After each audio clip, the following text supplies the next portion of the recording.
सखी तो खासी हाँ खास साखी हाँ हाँ साखी का हो हर तनको नानो पतियाला ना बुझता दर्द पीला ना बुझता ना बुझता रे दादा ना बुझता तरह के कहे चला रोए कहले कहे हो अपना डेरा के अरे रोई कहले पहियान हो अपना दिलवा के बात रोए रोए कहता बहे हो अपना डेरा के अरे रोई कहले पहियान हो अपना दिलवा के बात बना बसे बसा रानिया में हो भैया ले चला बोला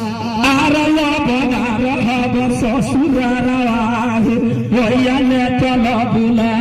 हो या बना बसे बसा सुरानिया में हो भैया ले चला बोला अरे बना रहा ससुरारा भैया ले चला बोला बना बसे बसा सुरानिया में हो भैया ले चला बोला अरे बना रहा ससुरारा भैया ले चला बोला हो या बना बसे बसा सुरानिया में हो भैया ले चला बोला अरे बना बसे ससुरारा भैया ले चला बोला एगो बात ना जानता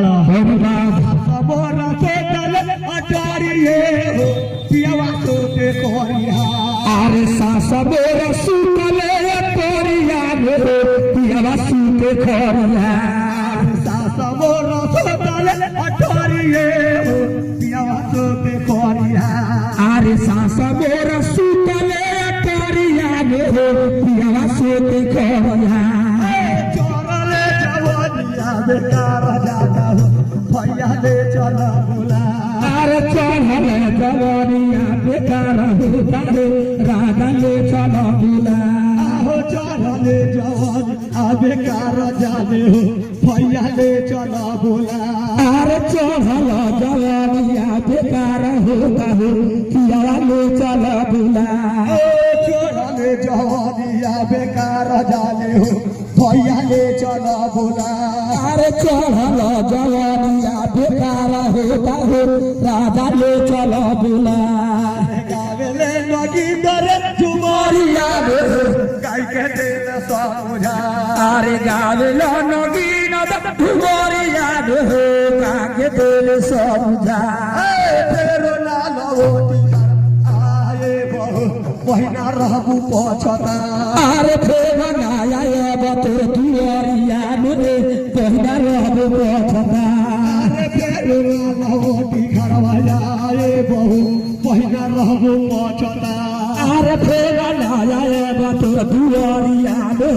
पहिना रहबो पछता जय हो।